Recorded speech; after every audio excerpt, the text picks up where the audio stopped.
A continuación, para dar inicio al seminario, quisiera presentar a la expositora del día de hoy. La expositora que impartirá la presente sesión es Carolina Marín, abogada litigante de la Universidad de la República, diplomada en estrategias jurídicas en abuso sexual infantil, herramientas para comprender, abordar y comunicar de la Fundación para la Confianza. Le damos el paso a Carolina para que inicie con su presentación. Muchas gracias, Trinidad, por la presentación. Buenas tardes a todos y a todas.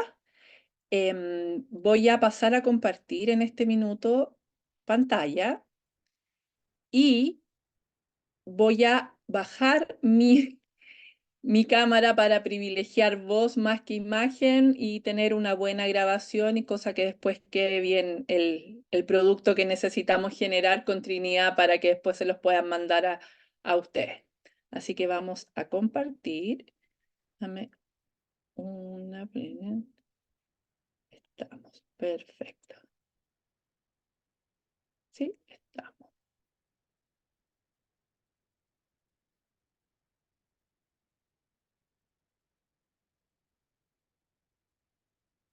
Bueno, tal cual como lo expuso Trinidad, el curso de hoy, el seminario, el cual está en el contexto del curso de develación de protocolos y denuncia y primera acogida, quisimos hacer y diseñar este seminario, cosa de alguna manera dejarlos motivados y desde mi profesión como abogada, entendiendo que este tipo de agresiones sexuales requiere también la mirada jurídica, creímos necesario con quien me hicieron la invitación de poder derribar algunos mitos relativos a la denuncia, lograr entender porque no todos somos abogados los que intervenimos en este tipo de materia. Por lo tanto, desde ahí se creyó importante generar este seminario, entender también qué son los protocolos y la realidad concreta de los protocolos de actuación frente a casos de abuso sexual. Desde ahí, lo que le tenemos preparado para el día de hoy es el primer mito. Podríamos situar un mito que por lo general, por lo menos a mí como abogada, en las distintas esferas que me ha tocado intervenir, hacen la consulta de que qué es lo que se necesita para poder denunciar. Entonces yo un poco en base a la experiencia traté de ir como sistematizándole y diciendo, ok, ¿qué preguntas les gustaría a alguien conocer en un curso de 1 hora? Cosa de poder aplicarla, incorporarla a los quehaceres que cada uno de ustedes debe tener en su ejercicio de la profesión o a lo menos saber de qué estamos hablando. Y desde ahí lo construí de la siguiente, como momentos, el momento previo a la denuncia. Entonces se cree mucho como mito que para denunciar debo tener todos los datos necesarios y la información detallada de cómo ocurrieron los hechos, ¿cierto? Pero esto no es necesario. Eso es que yo no debo contar con toda la información de dónde, cómo ocurrió un posible abuso sexual. El relato, por muy breve y escueto que sea, debe ponderarse única y exclusivamente si tiene alguna de las características de lo que es el delito de abuso sexual infantil. Por lo mismo, es que yo debiera conocer nociones también básicas de lo que es un delito sexual y principalmente del abuso sexual.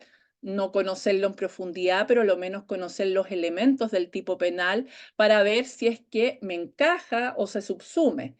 Pero en caso de duda, más vale siempre hacer la denuncia. No quedarme y finalmente será el Ministerio Público quien deberá, a través de su investigación, ir recabando y señalando ver si lo que se me devela es o no un abuso sexual.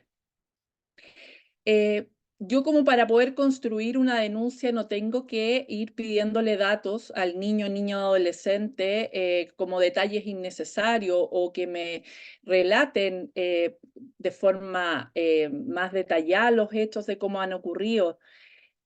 Todo esto, lo que yo quiero como recabar, ojalá uno pudiera tener todo el relato, pero no es así. Sabemos que la revelación de abuso sexual es compleja y desde ahí también se facilita esta entrada con la denuncia sin tener todos los antecedentes necesarios.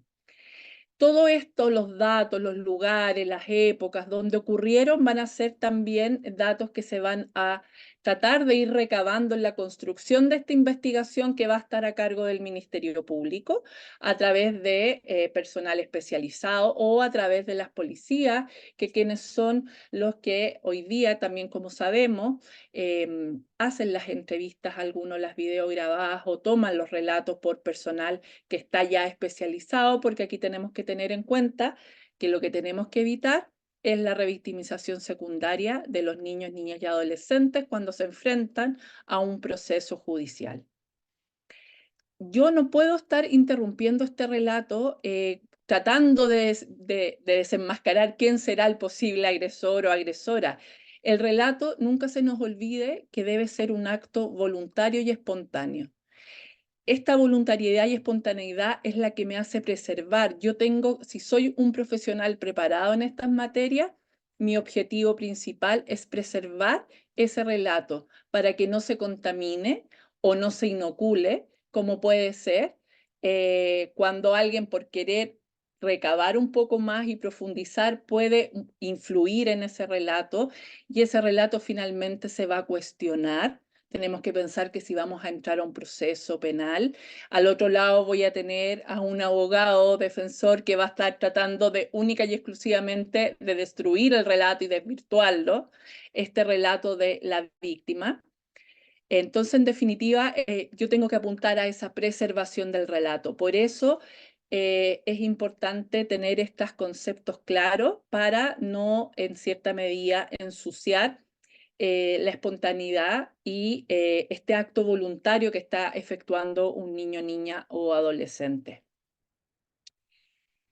Otro mito que también existe y se da muy frecuentemente previo a la denuncia es que para denunciar debo tener, ojalá, el nombre y todos los datos del agresor o la agresora. Obviamente, ese sería el ideal. Avanzaríamos bastante en poder tener toda esa información, pero siempre tenemos claro, quienes hemos trabajado en materias de abuso sexual, que muchas veces ese va a ser uno de los primeros objetivos de la investigación, de que ese niño, niña o adolescente logre darnos el dato finalmente de quién puede ser su posible agresor. Los motivos pueden ser variados. Un motivo puede ser que aún no logre verbalizar por la edad en que se encuentra en el rango etario que pueda ser la posible víctima. Una alternativa también puede ser que ese niño o niña o adolescente esté silenciado, es decir, a través, como sabemos, que es parte de la dinámica del abuso sexual, el silenciamiento por parte del agresor o la agresora. Por lo tanto, el niño puede dar algún atisbo de la situación que le está ocurriendo, pero puede reservar ese nombre por este miedo, por este silenciamiento que tiene. Y el miedo puede provocarse por tenerle miedo a su agresor o agresora, o miedo, como sabemos también, a provocar algún tipo de situación compleja, si es que fuera principalmente un, un abuso sexual intrafamiliar que pudiera desencadenar alguna situación, dígase, casi terremoto intrafamiliar ante una revelación posible que algún agresor o agresora pudiera estar al interior de las familias. Por lo tanto, también es importante tener ese antecedente de que aquí todo lo que conocemos del fenómeno del abuso sexual son los motivos por los cuales no muchas veces vamos a contar con toda la información que nos gustaría tener para poder efectuar la denuncia. Por lo tanto, el estándar que nos exige la denuncia no es alto. No es alto en cuanto a tener toda la información. Esto ha habido una evolución en el tiempo y hemos ido logrando que la denuncia esté en los antecedentes menos. Por lo tanto, la investigación tiene que ir apuntando y las líneas investigativas van a apuntar justamente a terminar, en este caso puntual, en la parte donde estamos hablando, es quién es la figura del presunto agresor o agresora. En este caso, lo recomendable siempre nuevamente es evitar las preguntas durante el relato que puede estar dando el niño, la niña o la adolescente y que nosotros tratemos de ir indagando y buscando quiénes podrían ser el presunto agresor. Nuevamente se repite el acto de la develación es un acto voluntario y espontáneo y siempre evitar no contaminarlo y hay que apuntar a la preservación de este. Desde ahí, si un abogado o una abogada curadora el ítem que pueda tener el niño o adolescente, si no tiene clara quién es la figura, y aquí ya pasaríamos a una segunda, ya abrimos la puerta a la denuncia y ahora ya la víctima quiere ejercer algún derecho. Por lo general esto es cuando se querella, que es el segundo paso, es cuando contra quién resulta responsable, ¿ya? Y este contra quién resulta responsable es cuando no tenemos totalmente identificada al posible agresor o agresora. Siguiendo con los mitos de la denuncia, aquí vamos como ya el segundo mito, pero ya cambiamos de momento. El mito, por lo general, que se presenta al momento mismo de denunciar. Entonces, uno de los mitos aquí es que solo puedo denunciar si informé previamente a los adultos responsables de los niños, niñas y adolescentes. Muchas veces esto en los protocolos que vamos a ver más adelante de la realidad de los protocolos es uno de los requisitos que me pide muchas veces, dice, informar al adulto responsable. Pero esto es un mito porque hay situaciones que obviamente ante la gravedad, ante la forma y circunstancias que se puede haber cometido el abuso sexual, no muchas veces me va a dar esa posibilidad de poder hacer una comunicación por varios motivos que vamos a ir viendo. Pero principalmente hay que tener claridad de cuál va a ser mi respuesta protectora para lograr esta interrupción de la vulneración de derecho grave, que en este caso es un delito, que es el abuso sexual. Entonces, yo como un profesional que estoy recibiendo una develación, tengo que manejar y conocer estos elementos porque esto no es llegar y denunciar. Por eso muchos de los profesionales que trabajamos en estas áreas hablamos de abordaje. ¿Ya? La ley me puede decir algunas cosas, la expertise que yo pueda tener en esto me dicen otras, pero en definitiva yo tengo que hacer y ir hilando todos esos conocimientos para poder lograr un abordaje. Y cuando uno denuncia, también tiene que pensar en hacer un abordaje de cómo lo hago. La ley, si yo estoy en una posición de garante de derecho, me da incluso un plazo, como vamos a ver más adelante, o me obliga por ser dentro, por ejemplo, de una institución del Estado que yo tomé conocimiento a través de uno de esos medios, como es la situación de un establecimiento educacional también. Están como garantes de derecho. Desde ahí, ¿qué es lo que yo debo discernir? Yo lo traté de plantear como un discernimiento. ¿Cuáles serían como las preguntas claves que yo me tendría que hacer como una persona o profesional que estoy recibiendo una develación y voy a denunciar? Tendría que preguntarme si el abuso sexual es intra o extrafamiliar. Eso es lo que me va a marcar mi hoja de ruta de saber cómo voy a hacer un abordaje cuidadoso, un abordaje respetuoso y un abordaje que no revictimice, ¿cierto? Se supone que yo estoy de tal manera preparada y es de ahí donde apuntan todos estos cursos de especialización, es buscar eso, es tener la preparación y la especialización suficiente para yo poder hacer una intervención respetuosa principalmente de la víctima de abuso sexual. Si yo también debo tener presente si el niño lo ha contado o no a otro adulto y si desde ahí, si yo le consulto al niño y tú se lo contaste a otra persona, y si dices sí, a mi mamá, a mi papá, uno podría decir, ok, ¿y qué pasó con ese papá o mamá que hasta la fecha o qué está ocurriendo? Y desde ahí yo empiezo a discernir y decir, ¿qué hago? ¿Aviso, los pongo en antecedentes? ¿Qué es lo que hago? Entonces desde ahí es donde yo me empiezo a plantear esta respuesta protectora y de interrupción de la vulneración. Y obviamente, según cuál sea mi rol, desde qué hacer, yo estoy tomando conocimiento de esta develación, es que si yo tengo, como les decía, esta calidad de garante, muchas veces, sin perjuicio que pueda informar previamente a los padres, debo movilizarme porque además tengo un tiempo que estoy corriendo, que está corriendo en mi contra y que me está obligando a tener que hacer una denuncia, ¿cierto? Y desde ahí se verá cuál es el momento, si se le avisa durante la denuncia, si es extrafamiliar, vamos a denunciar juntos, denuncie, yo lo acompaño, denuncie, avíseme y mándeme el comprobante de la denuncia efectuada por usted.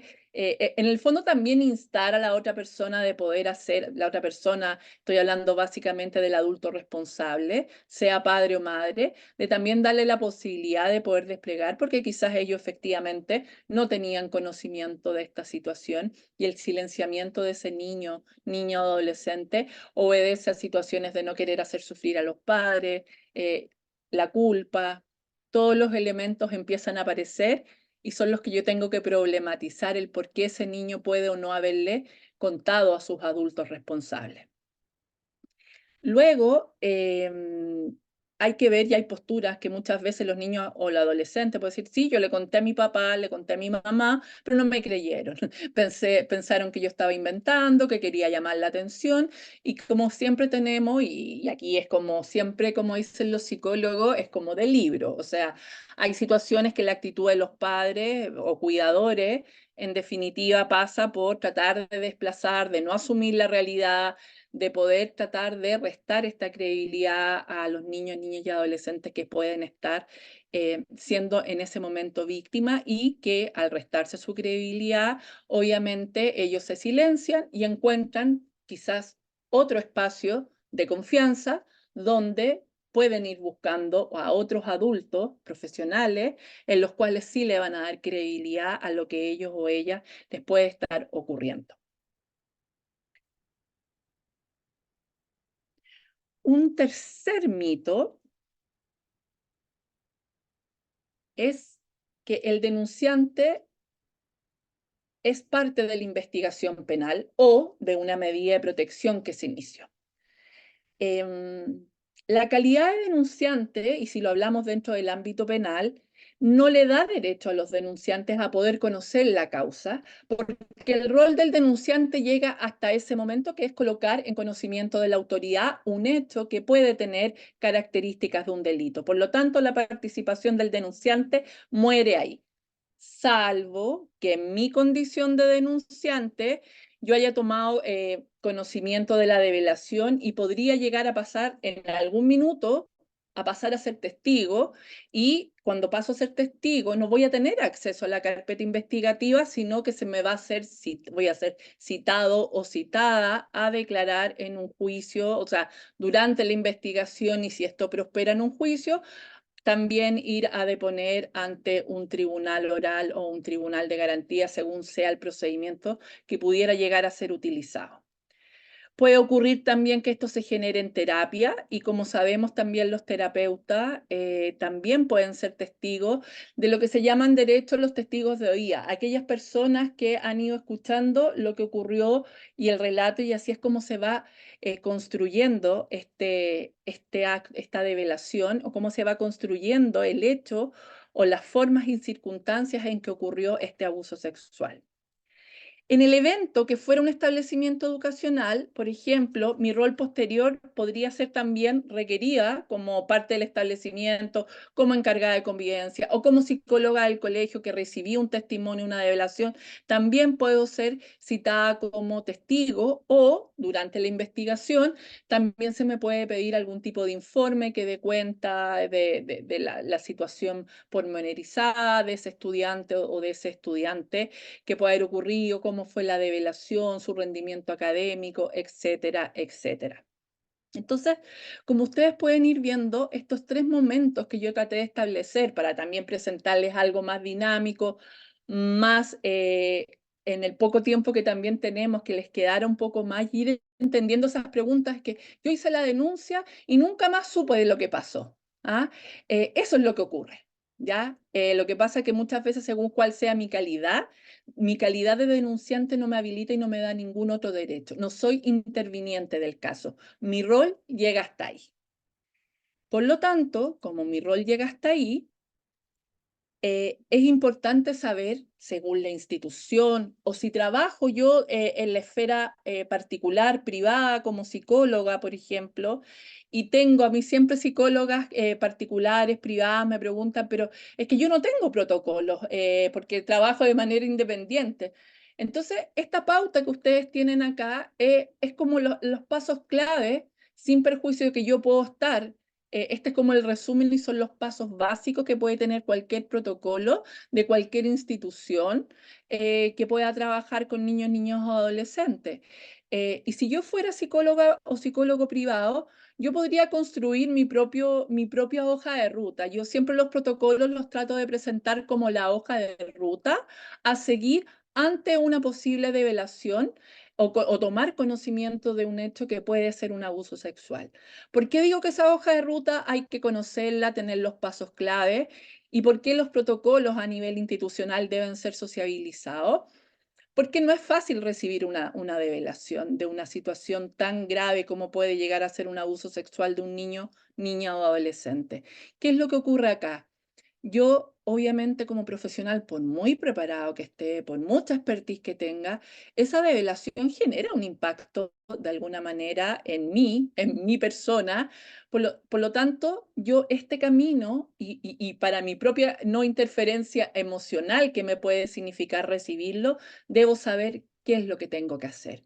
Entonces, si el primer paso, como ustedes ven, es la detección o develación, en esta entrevista donde el niño, niño, adolescente me está contando, lo podemos llamar una especie de entrevista, el lugar donde él me cuenta, el momento donde él me cuenta, si es posible y no es como les digo, no están involucrados los padres o madres o cuidadores, se puede tener una entrevista con los padres y desde ahí yo poder, y aquí empezamos a construir lo que yo les hablo, el abordaje. Ya el abordaje de la situación y cómo va a ser mi respuesta proteccional para conseguir, ¿cuál es mi objetivo? La interrupción de la vulneración de derechos.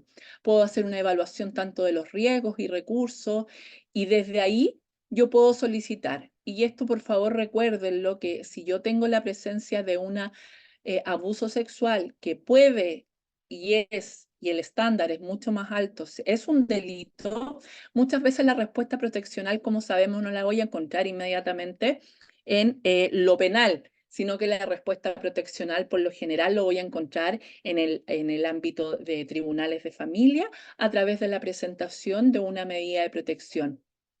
Y principalmente si la situación es intrafamiliar o el posible agresor o agresora es intrafamiliar. El consejo siempre es ir y solicitar una medida de protección porque ahí lo que estamos tratando de establecer es una vulneración de derecho, por lo tanto el estándar basta con la sola develación y se tiene que activar el sistema proteccional a través de tribunales de familia. Y obviamente, si tengo las características de la develación apuntan hacia un abuso sexual, tengo que hacer la denuncia penal ante las autoridades respectivas. Esta pauta que va a quedar para ustedes es como una pauta, yo la verdad, en el tiempo que trabajé y que he trabajado y me ha tocado preparar también a profesionales relativos a cuando se recibe una develación de abuso sexual, es bien didáctica, es bien sintética y creo que también puede sociabilizarse. Siempre yo hago invitación a, muy antigua desde mi parte, digo que si es que hay diarios murales en sus lugares de trabajo, péguenlos, muéstrenlo, porque es como un recordatorio de lo que tengo que hacer. Por más que nos preparemos, insisto, es un recordatorio del cómo tengo que hacerlo y en qué momento. Y vamos. Lo primero, evitar alterarse, mantener la calma al momento de oír un testimonio. Cualquier reacción negativa puede incidir directamente en la confianza y tranquilidad con la que se relaten los hechos.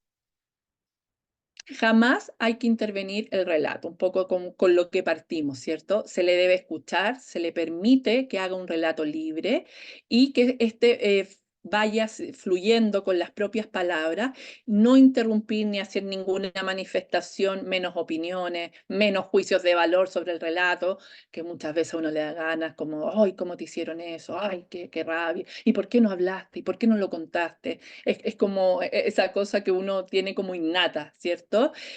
No hay que tratar de llenar los silencios que puede tener el niño, niño, adolescente, y menos hacer reinterpretaciones de lo que está diciendo. Tampoco se le debe requerir detalles como los hablamos o que haga una como pormenorizar los hechos. Todo esto queda para después, ¿ah? Por personal especializado, Ministerio Público o las policías, como ya lo mencionamos. 3. Se debe evitar hacer preguntas durante el relato buscando la identidad del posible agresor o agresora. Insisto, esto de verdad que no es de majadera, porque después los abogados nos tiramos los pelos cuando tratamos de defender algo de cuando los relatos se empiezan a inocular o consciente o inconscientemente. Entonces es como esta cosa de preservar el relato, que sea un acto voluntario y espontáneo. 4.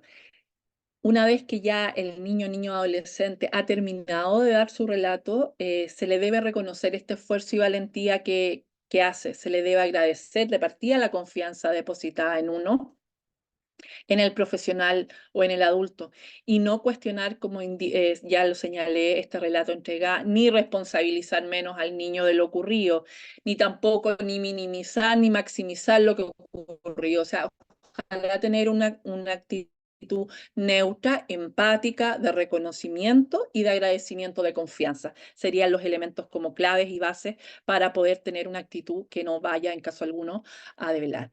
Cuando el niño o la niña o el adolescente termine su relato, se debe consultar si esto se lo ha contado a alguien más. Porque dice, sí, se lo conté a mi mamá, uno lo tiene que consignar más adelante, como lo veremos. Porque yo también me voy a preguntar, ¿y qué pasó con esa mamá? ¿Qué habrá hecho esa madre, cierto? O ese padre, o esa tía, o ese abuelito, o ese profesor, a quien se lo haya contado, o esa amiga, según la edad o el rango etario que pueda tener la posible víctima. 6. Cuando haya terminado el relato, ojalá, y esto de verdad que hay que incorporarlo muy bien uno en mi protocolo de actuación propio, incluso, porque esto no lo dice en ningún protocolo. Yo debo, al momento más cercano de terminar el relato, ya que se ha ido el niño, yo o la niña, tratar de reproducir por escrito lo expresado por él o ella, de la manera más fiel posible, utilizando las mismas palabras, ya que esto va a ser un insumo para la denuncia. No importa si nos falta información, insisto en este punto, pero la idea en base a este mandato de la preservación del relato es que es importante que esta reproducción por escrito sea ya al haber finalizado esta entrevista o esta develación o el momento haya finalizado ya, porque no puedo estar escuchándolo y estar anotando. Es como poco empático, no genera confianza y hago un momento poco, en el fondo puedo inhibir a esta develación. Por lo tanto, yo primero soy una escucha activa y posteriormente podré transcribir por escrito lo escuchado de manera lo más fidedigna posible. Número 7, debe evitarse realizar comentarios, y creo que esto es lo más difícil, porque uno piensa, la mente de uno piensa muchas cosas contra los agresores que puedan responsabilizar o crítica a los adultos. Oye, pero ¿cómo tu mamá no hizo nada? Oye, ¿cómo tu mamá o tu papá no denunciaron? O, oye, qué malo es el agresor, ¿cómo te hizo eso? Todo eso tampoco, porque según cuál sea el vínculo que pueda tener la víctima con ese agresor o agresora, no debemos olvidar que por lo general encontramos que hay sentimientos y emociones ambivalentes a ese posible agresor o agresora, o que el niño o la niña todavía, incluso por su rango etario, no logre incluso connotar sexualmente lo que le puede estar ocurriendo y pensar que esto es lo más normal que le puede estar haciendo un padre, una madre, un hermano, un tío, según quien pudiera llegar a ser este agresor o agresora. 9. Finalmente, no, perdón, 8. No hay, mi objetivo ante un testimonio de develación, ante una develación, no es buscar elementos de prueba. Yo no puedo, salvo que esas lesiones, que por ejemplo, que hubieran algún tipo de lesiones visibles, las muñecas, por ejemplo, que estuvieran moradas, em, no se le puede tomar fotografías, tampoco es mi objetivo. Yo no soy un perito fotográfico, yo estoy transgrediendo derechos, más que siendo un garante, quizás en ese momento si yo me pongo a sacarle fotografías. No es mi rol, ¿cierto? En ningún caso le puedo sacar fotografías, por favor, al cuerpo de la víctima. En su lugar, lo que yo debo gestionar, obviamente, si tengo lesiones visibles, es que se haga el contacto al más corto plazo con el fiscal de turno para que él sea la persona que indique y ordene que debe hacerse esta constatación de lesiones u otro tipo de diligencias que estime pertinente. Y finalmente, que es clave, porque si no caemos en las mismas malas prácticas de que lleva involucrado o que conlleva el abuso sexual, que es la dinámica del secreto, al niño o niña o adolescente hay que informarle que una vez que él revela, yo no le puedo decir, si tú me cuentas, yo no se lo voy a contar a nadie. No, eso no es así. Hay que decirle que esto hay que necesariamente tengo que ejercer algunas acciones para poder protegerlo, que le ocurrió, se le hace este encuadre y obviamente hay que tratar de transmitirle en ese minuto la seguridad, porque aquí hay que interrumpirlo, yo no me puedo quedar con esta información, debemos hacerlo, vamos a buscar la forma que sea menos dañina para ti, menos dañina para tu familia, eso sí yo lo puedo decir, pero no puedo decir que me voy a quedar con esa información guardada. Ahora bien, siguiendo, ¿cuál debiera ser la primera respuesta ante una develación? En este caso, las víctimas, que pueden ser niños, niñas y adolescentes, lo primero que yo tengo que pensar es cómo resguardo la seguridad de ese niño o niña y cómo busco la protección. Y ahí es donde se puede ir construyendo el abordaje y la intervención de por dónde denuncio y cómo lo hago y a todo lo que viene y toda esta puerta de entrada que digo yo que es la denuncia y debo conocerla para poder hacer que este acto de la denuncia genere el menos daño posible, porque obviamente va a haber daño, pero tengo que amilanar, tratar de que el daño sea minimizarlo un poco y por eso tengo que conocer estos aspectos para actuar y no dañar más con la denuncia al momento de efectuarla. También mi mandato en mi mente, yo tengo que tener primera respuesta, tengo que pensar en el interés superior de ese niño o niña. El interés superior todos lo conocemos, es parte de, es un principio, es una norma de procedimiento y además es una norma de fondo, digamos que yo la puedo invocar. Con la ley de garantía, en su artículo 7 la ley 21.430 viene a dar una pauta y está muy buena, importante, porque siempre la discusión general ha sido cómo se pondera este interés superior del niño o la niña y cómo lo manejo. La ley de garantía en su artículo 7, como les menciono, da pautas de cómo se pondera, qué aspectos debo tener en cuenta. Por lo tanto, no hay mucho que darle vuelta ahora y tener más allá de discusiones si se evaluó o no se evaluó o cómo lo hago, porque no tengo pautas para evaluarlo. Ahí lo dice claramente, así que eso es una gran ventaja y hoy día en la existencia de esa norma en esa ley. La relevancia de tener un encuadre frente al límite de la confidencialidad. Esto tiene relación con la última parte que vimos anteriormente, en que yo debo encuadrar al niño, niño, adolescente y decirle que la información puede ser confidencial, pero yo necesito colocarla en conocimiento de las autoridades, que son las personas que lo van a ayudar a que esto se interrumpa. Ahí donde está un poco, yo me puedo cuestionar, bueno, soy la psicóloga, recibí esto, la confidencialidad de paciente, pero si estamos en presencia de un delito, este límite no existe. No es que se corra, no existe, porque en definitiva, al ser un niño, niña, adolescente, yo tengo que tender a esa protección respecto a la situación que puede estar siendo víctima. Y ante la primera respuesta, y nuevamente caemos, bueno, ¿y cómo procedo? ¿Cuál es el procedimiento adecuado? Primera respuesta que les quiero dar. No existe un procedimiento estandarizado de cómo proceder. Hay que ir a la casuística, al caso en particular, saber por dónde entrar, cómo hacerlo. Salvo que también en la hoja de ruta ya esté documentada a través de un protocolo de actuación dentro de una institución. Pero no existe que yo te diga, mira, anda a tal lugar y busca ahí el protocolo, un protocolo general de actuación. Uno tiene que saber muy bien desde dónde yo estoy, mi quehacer profesional, para construir en base a, no sé, la lámina donde salían estos pasitos que yo me puedo ir construyendo de la entrevista, recibo la develación, hago la entrevista, hablo con los padres, veo si lo hago, actúo por medida de protección o la denuncia penal.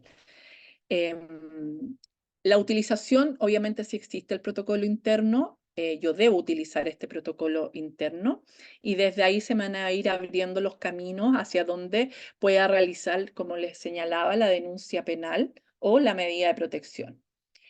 Esta denuncia puede ser directa o inmediatamente ante las policías o el fiscal de turno, o también muchas instituciones, finalmente por el resguardo de los propios profesionales que pueden estar recibiendo esto y evitar que se personalicen las denuncias como denunció tal profesional, sino que es la institucionalidad que está denunciando, puede hacer a través de un oficio dirigido al Ministerio Público que puede ser despachado a nombre del director o el jefe de servicio, dando cuenta y levantando lo observado o a un oficio directo al tribunal de familia respectivo para activar una medida de protección. Los caminos, las decisiones internas institucionales. Ahora, me pregunto al tiro, ¿cómo lo hace un profesional que recibe en consulta de manera particular una develación? Obviamente el nombre queda expuesto, pero se pueden, es el costo que tiene el trabajar en esto. No tengo otra respuesta a estas inquietudes que puedan surgir para los profesionales que están trabajando en esto. Hay un costo que incluso podemos perder al paciente, lo más seguro es que, y principalmente si es intrafamiliar, que se lo lleven y nunca más lo vea, pero yo voy a tener que cumplir con el denunciar la situación ante las autoridades respectivas. Acá les voy a dejar y lo vamos a mirar, pero vamos a dejar este flujograma que es como bien didáctico y sintético respecto a cómo se debe hacer un abordaje de niños, niñas, adolescentes víctimas de vulneraciones delictivas en general. En particular estamos viendo abuso sexual, pero em, a mano izquierda, yo mirando de frente a mi pantalla, a mano izquierda tengo cuando ahí está la detección o la sospecha del posible maltrato, viendo el maltrato en un sentido amplio, de un adulto hacia un niño. ¿Qué es lo que se puede? Tenemos el primer rango en verde, ¿qué es lo que se debe hacer, cierto? ¿Qué puedo hacer? Ante una detección o sospecha, denunciar de forma presencial o anónima.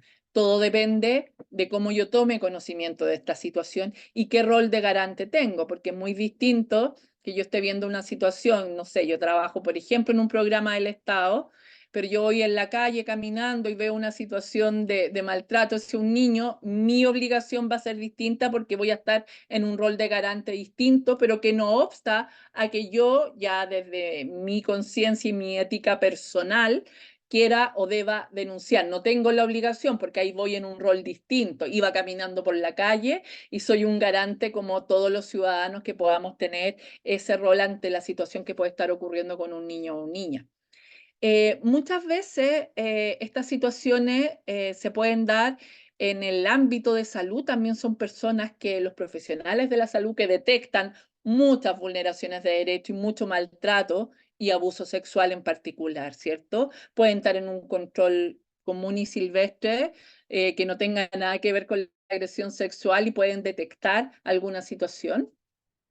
Y ahí tenemos los CEFAM, el Instituto Médico Legal, y que ellos mismos van a tener que denunciar desde ahí o ir o llamar. Hoy día se hace incluso online la denuncia en fiscalía, no hay que moverse, se ha facilitado mucho el instar y el incentivo que no sea algo, no es que me queda muy lejos la carabinera, no es que me queda, no, online se sienta y se puede hacer. Entonces se ha ido facilitando también toda esta situación.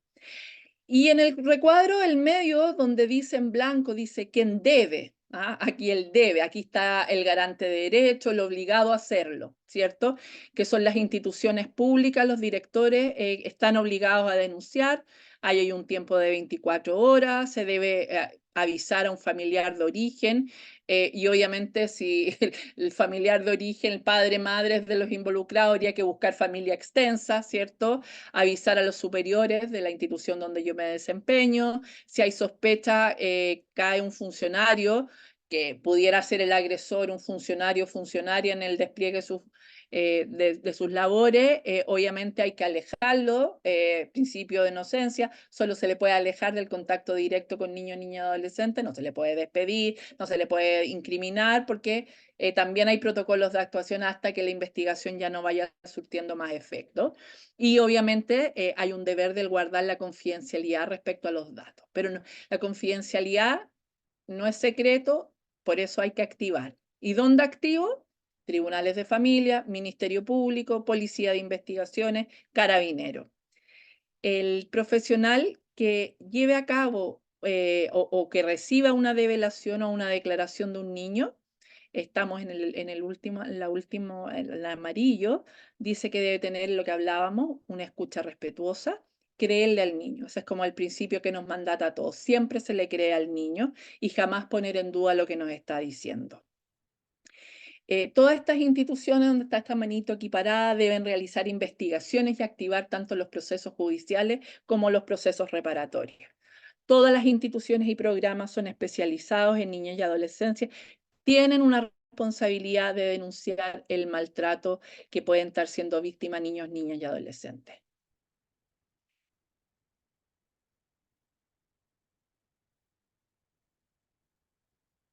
Ahí está, que cuando uno se pone creativo, estas cosas las pone después, me hace una mala pasada. Entonces, la denuncia, Trini, mira, la Ana María tiene la mano levantada. Me quedan 3 PPT y la Ana María la anotamos la primera de la lista. Retén, Ana María, lo que quieres preguntarme para poder yo primero pasar el contenido obligatorio y nos damos el tiempo para poder hacer intercambios y si es necesario volver, lo vuelvo. También está Karina. Entonces, la denuncia, en términos sencillos, me van a creer que la denuncia es la llave que abre el circuito para poder, en definitiva, buscar esta interrupción y poder buscar la respuesta protectora para ese niño, niño o adolescente.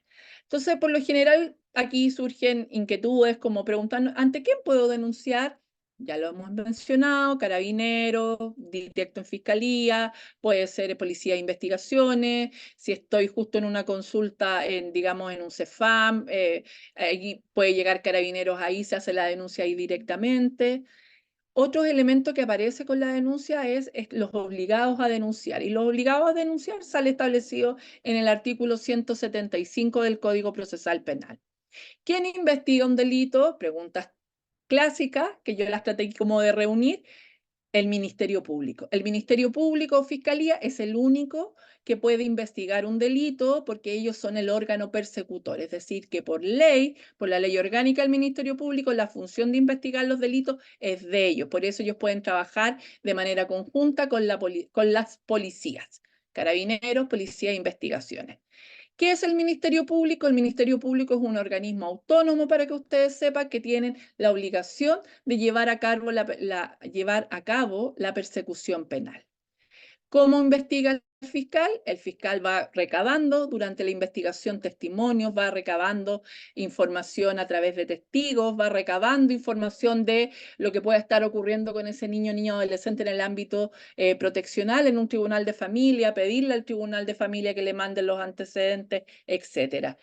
¿Quiénes son los intervinientes del proceso? Yo ya les conté que el denunciante no adquiere la calidad de interviniente, los intervinientes son la víctima, el que pueda después también querellarse, el imputado y el Ministerio Público como este órgano que lleva a cabo esta situación. Pero interviniente el denunciante no es, salvo que después se confunda la calidad de denunciante con víctima o denunciante con adulto responsable, que pueden ser los padres o las madres de los niños víctimas.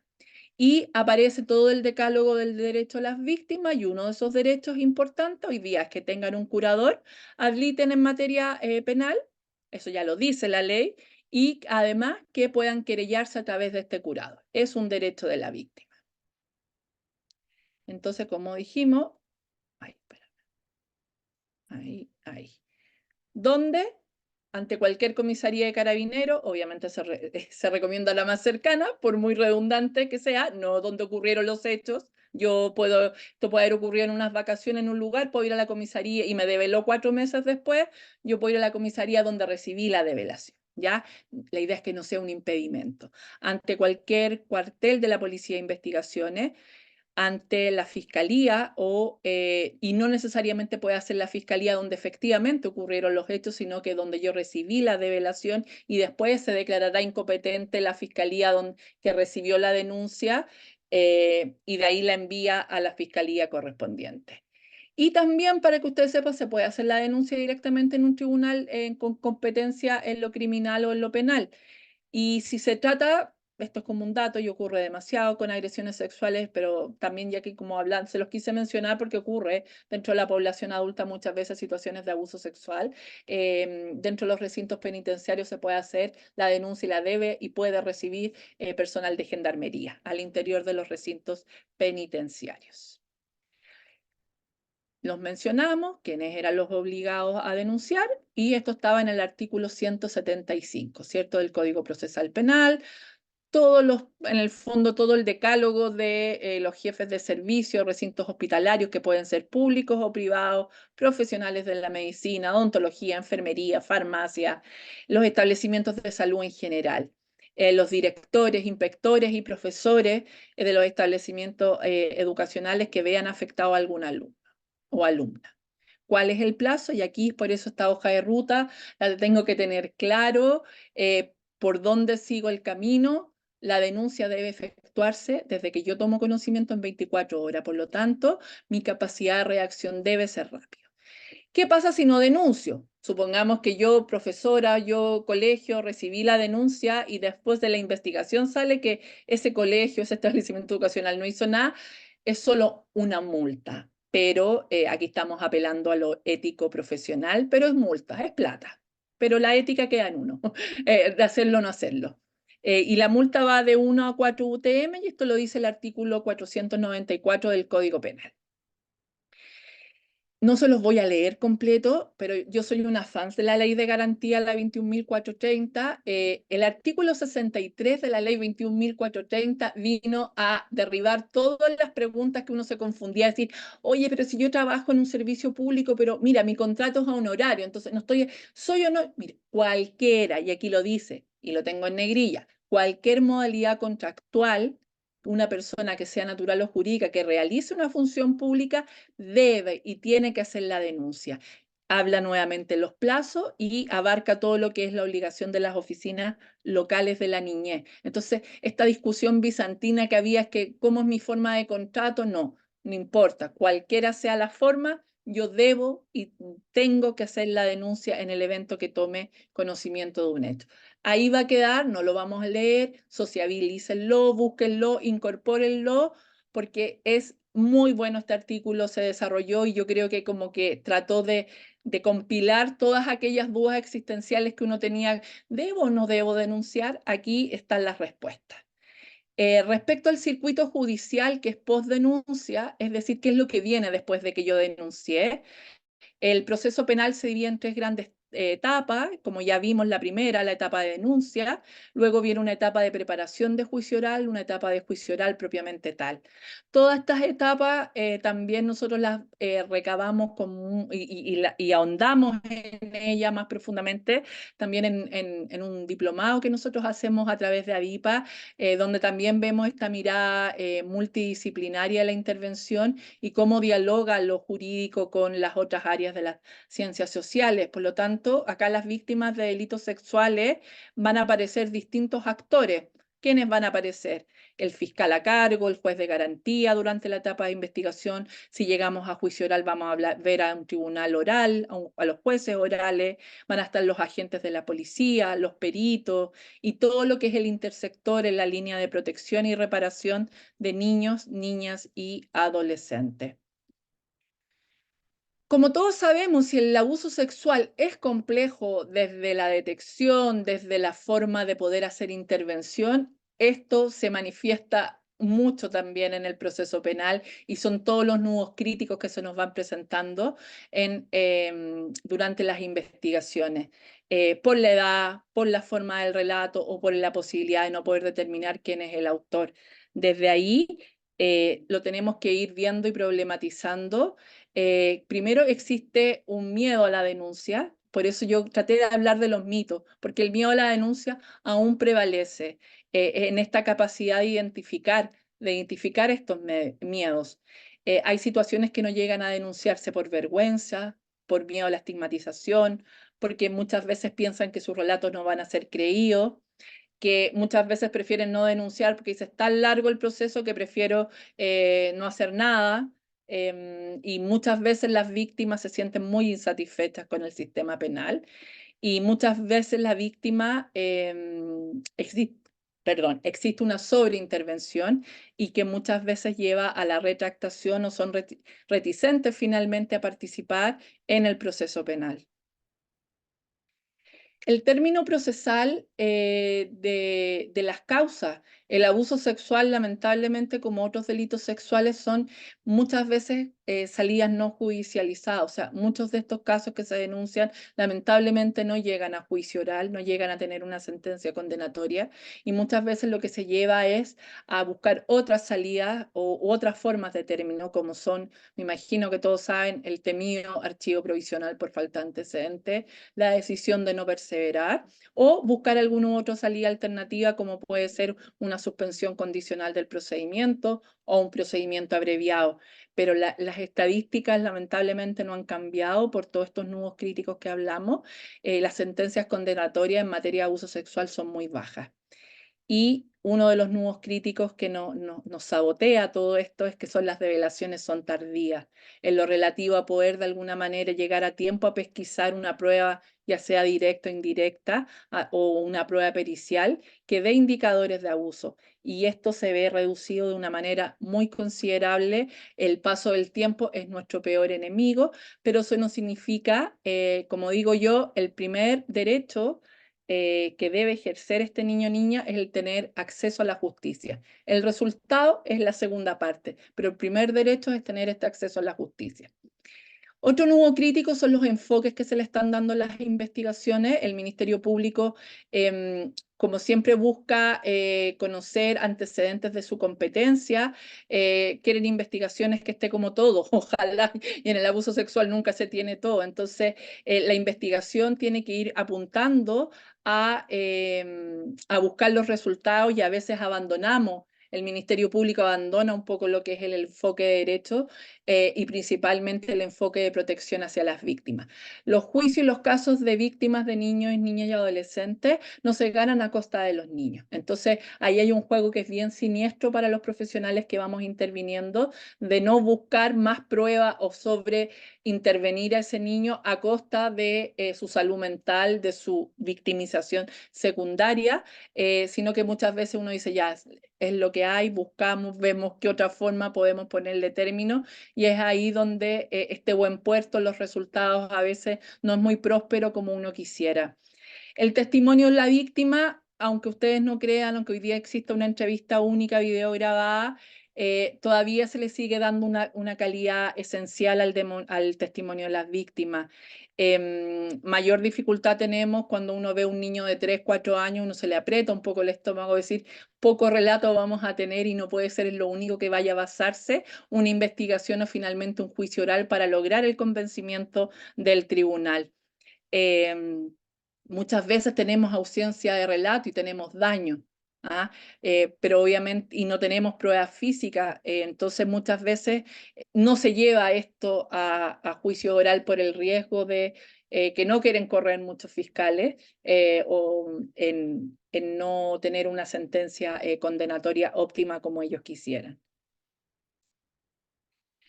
Hay una falta de uniformidad de criterios de investigación, lo cual se ha ido tratando de mejorar con distintas iniciativas. El testimonio de las víctimas es difícil de pesquisar y más complejo cuando tenemos víctimas que tienen algún tipo de discapacidad intelectual.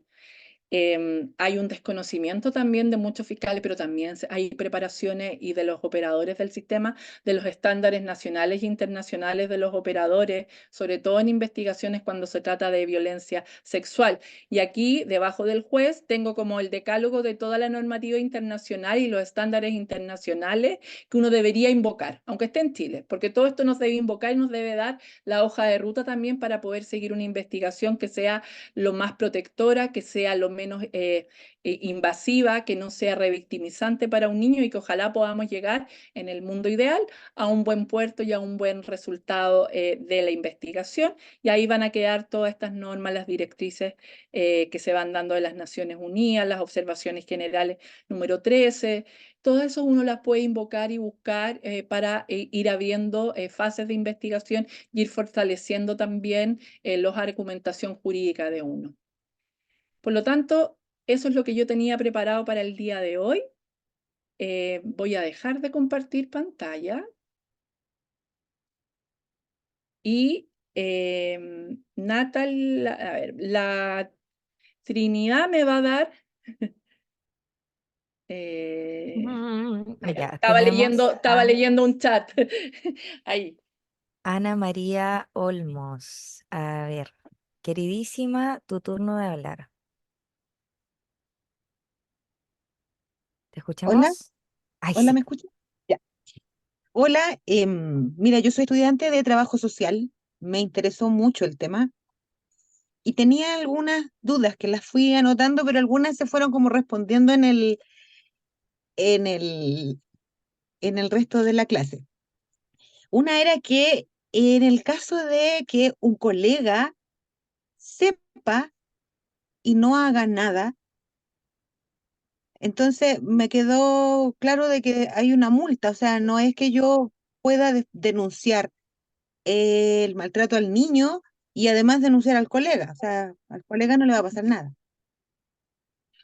O Y sea, la otra, desde el ámbito, la responsabilidad penal, porque ahí internamente, según la institución, estarán los procesos internos. Para mí sería una falta grave desde el ámbito laboral. Es falta grave si yo tengo un contrato de trabajo, Ana María, eso es una falta grave si yo me dedico al ámbito proteccional y tomé, y eso está comprobado, incluso hay jurisprudencia de la inspección y la dirección del trabajo respecto a la no develación, porque lo puede, o sea, a la no denuncia y al haberme guardado información en mi rol de garante. Eso, si lo cruzamos con la materia laboral, sería como eso.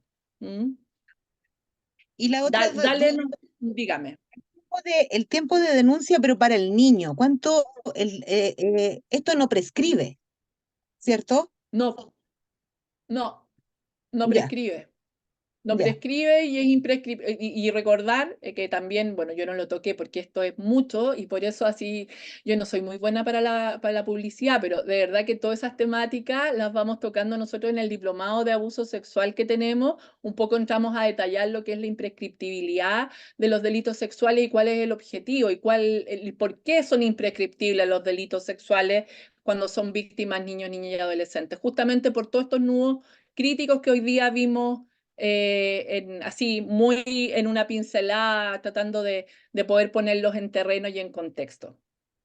perfecto. Muchas gracias. Me encantó tu clase. Nada. Gracias, Ana María. Vamos con Karina Vargas. Queridísima, te escuchamos. ¿Se escucha? Sí, Sí. Hola a todos. Tengo una consulta respecto a si en una sesión ocurre una develación, pero esta persona es mayor de edad. No, ahí no hay obligación de denuncia. Estamos hablando de adultos, tenemos que pensar que Ajá. todo lo que vimos ahora es porque el legislador, a través de la Convención sobre Derechos del Niño, nos obliga a los Estados partes, como es Chile, a tener que proteger a cierto rango de la población, en este caso niños, niñas y adolescentes, que se les considera que son más vulnerables. Entonces, toda esta normativa que tenemos acá es como lo que se plasma en la bajada de la convención que nos obligó a esto, ¿ya? Claro. Por lo tanto, en lo adulto, ahí pasa aunque le hubiera ocurrido cuando niño, ¿me entiende? Esto es una decisión del adulto que le ocurrió algo siendo niño y por eso la imprescriptibilidad, la ley dice que lo único que puede denunciar es la víctima, ya siendo adulta. Ya, pero si un Ah, ya. adulto a ti te devela en contexto de terapia que le ocurrió algo ahora siendo adulto o siendo niño, uno como profesional, si tú eres psicóloga, no te ves enfrentada a la situación de tener que obligado a denunciar. Eso es para niños, niñas y adolescentes. Ah, súper. Muchas gracias.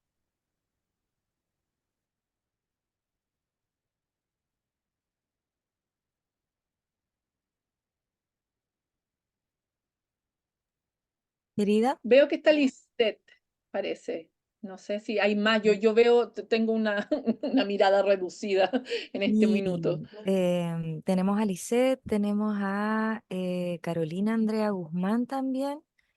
Y no sé si tenemos más en el chat, igual eran tres aproximadamente. Y tenemos otro, oh, Javiera Contreras nos dejó su duda en el chat también. Así que ahí, no sé, querida docente, Sí, queda sí. a A voluntad. ver, démosle el paso a la Lisette, si es breve, y yo voy a tratar de ser lo más sintética. Es que a mí esto me embala, yo soy re buena para hablar, entonces No, y sí, necesito que me encuadren constantemente, por estamos favor. fascinadísimos escuchándola, querida, de verdad, hemos aprendido mucho.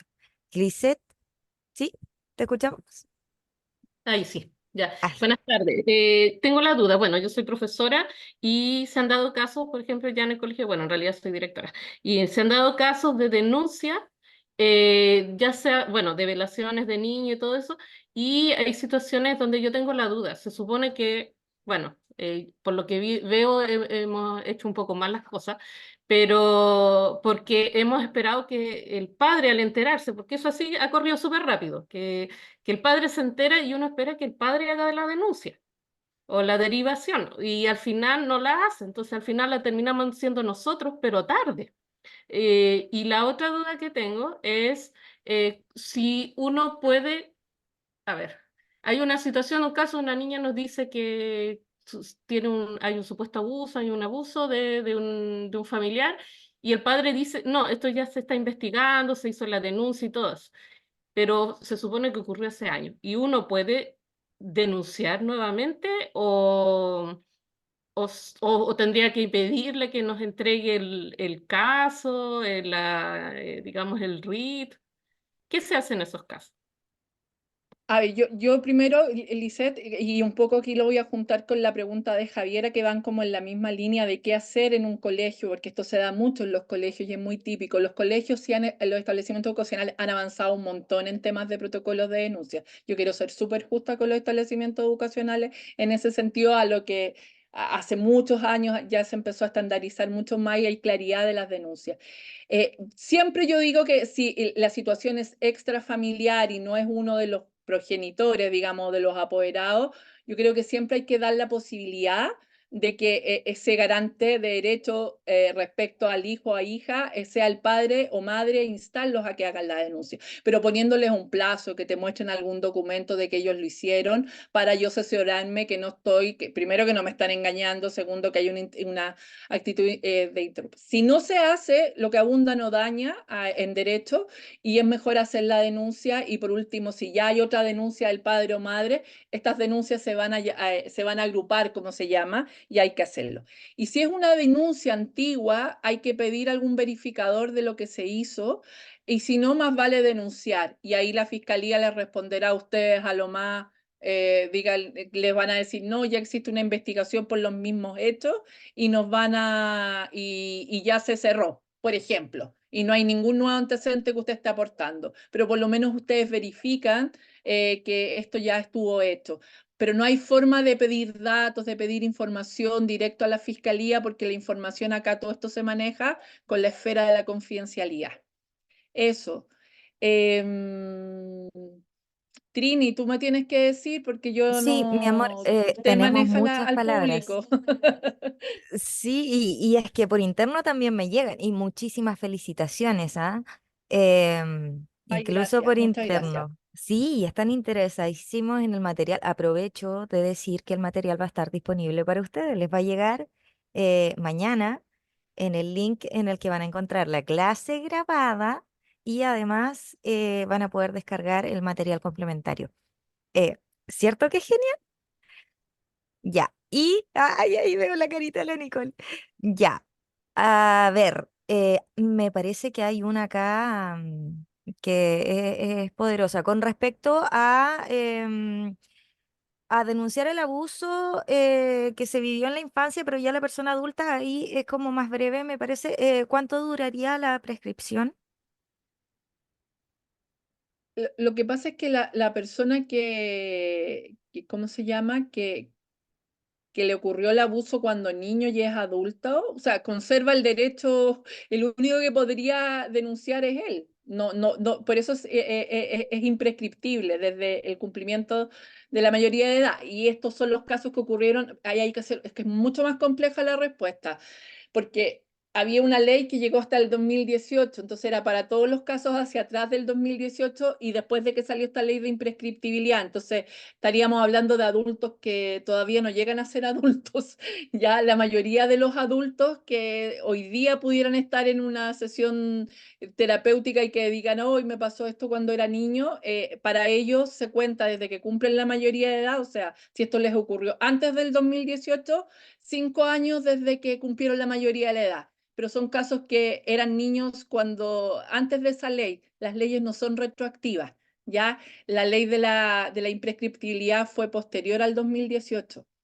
Así como para poder explicarlo en términos bien sencillos para que ustedes lo entiendan. Entonces, siempre hay que decir, ¿cuándo te ocurrió? Entonces, para saber dónde me sitúo y qué tiempo tengo. Eso, Trini.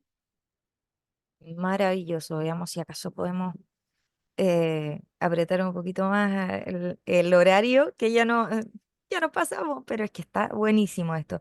Aquí Paulina Rebolledo deja un comentario en el chat, dice, me gustaría hablar del relato de la víctima en cuanto a los informes que realizan los psicólogos o garantes Cara. de niños, sí, garantes de niños, niñas y adolescentes en concordancia con el valor que se da a la cátedra. Muy buena por lo demás. ¿Ah? Muchas gracias por la instancia también. Y eso es tan importante para la calificación jurídica, dice. Ojalá alcance a opinar. O sea, Sí, lo que puedo opinar respecto a que hablemos de estos informes, ojalá que estos informes, y por eso a esto apuntan estos cursos, la preparación, la especialización, es una constante en nuestros quehaceres, porque muchas veces nosotros vamos a tener que ser los que recogemos a través de nuestras distintas expertise. Y yo les digo que aquí no solamente psicólogos, trabajadores sociales, a mí me han tocado juicios en que he tenido que dialogar con sociólogos para ver si la cosa es sexta, no es sexta, para poder explicar el fenómeno del abuso sexual. El abuso sexual todos sabemos que es un fenómeno y es tan complejo que el derecho por sí no basta. Por lo tanto, todos estos informes que pueden hacer los psicólogos, que puedan cumplirse con los estándares, que pueda preservarse, como yo les digo, estos relatos, que no se contaminen, que no se inoculen, es llevar esto, ojalá, de la misma forma que lo recibimos. Y ese es el trabajo de una investigación y ese es el trabajo de un perito cuando logra recabar que se apegue a los, ¿cómo se llama?, a los lineamientos y a los estándares exigidos para el momento de hacer la metodología utilizada. Ahora, esto va cada vez más en retirada. Yo siempre, y con esto yo creo que vamos a tener que ir cerrando porque podríamos estar mucho rato. Y mira, con esto de los informes, siempre las peritaje y credibilidad está cada vez más en retirada. Hoy día lo ordenan si es que hay alguna duda con los informes, pero no es como la regla. Porque este siempre sería el único delito, porque si yo adulta voy y digo que me robaron el celular en la calle, ¿Me va a cuestionar a mí Carabineros de lo que yo estoy diciendo si es verdad o mentira? Nadie me va a cuestionar si yo llego con una denuncia o contando que yo fui víctima de un delito. Voy a ir donde el fiscal a declarar, el fiscal va a cuestionar si yo efectivamente me robaron o no me robaron mi celular.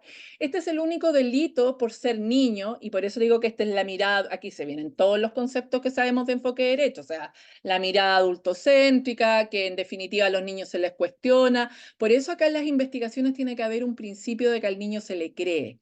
Vamos a ir viendo y vamos a ver cómo derribamos ese principio de presunción de inocencia. Yo en los peritajes de credibilidad, como yo me revelaba a decir, ¿por qué un niño va a tener que hacerle un peritaje para ver si es verdad o mentira? O si hoy día lo que se mide más bien son las capacidades testimoniales, que es como importante porque el niño, el niño no sabe expresarse, pero ya, ok, evaluemos sus capacidades testimoniales más que la credibilidad o no de su relato. Y en segundo término, muchas instituciones, y una que la verdad a mí me duele en el alma que no exista ya el CABAS, cuando uno le pedía un peritaje de credibilidad, aparte de eso, por el tipo de metodología que ellos tenían, que era el CABAS INSCRIM, perdón, ellos hacían un lógico. Entonces ellos levantaban hipótesis alternativas. Entonces estaba la hipótesis del engaño, la hipótesis de la inoculación, la hipótesis de verdad. Entonces, por lo menos en mi experiencia, cuando a mí me tocaba ir a juicios, como querellante, yo siempre decía, así como minimizando, a mí no me interesa, se los voy a poner en términos sencillos, a mí no me interesa si el relato del niño es creíble, a mí lo que me interesa es que pongamos el acento en las hipótesis. Y las hipótesis está descartada la ganancia secundaria, está descartada la inoculación del relato, el desplazamiento de autor. ¿Cuál es la hipótesis que tiene más fuerza? La hipótesis de verdad. Eso es lo que a mí me servía como para sustentar más allá de que empezar a alejarnos de esto de que la credibilidad del relato de un niño era lo básico y lo único que podíamos tener. A veces hay casos que tenemos solo daño y no tenemos relato. Y a uno pucha que le da pena porque finalmente es como el juicio del daño, pero si no tenemos relato no logramos alcanzar el estándar para acreditar el delito sexual. Eso es un poco lo que les quería como transmitir brevemente. Trini, tú me cortas. Es que, por favor, ¿cierto que es Sí, bonito escuchar la pasión que moviliza? Eso como, no sé, llena. Yo sí. fascinada, no sé nada sobre este tipo de cosas, no es mi área, profe, pero contagia esa motivación, la traspasa y uno quiere saber más. De verdad que sí, así que se lo agradezco mucho porque veo varias caritas y Gracias a comentarios por ustedes. ahí que muteados como están todos, lo siento. No lo pueden decir, así que lo digo yo. Ya, les damos entonces las gracias por su participación en el seminario de hoy. También agradecemos a Carolina Marín por su presentación. Muchísimas gracias, queridísima. Gracias a todos y gracias a ti, Trini, por el soporte y soportarme. Un abrazo. Descansen, buenas noches.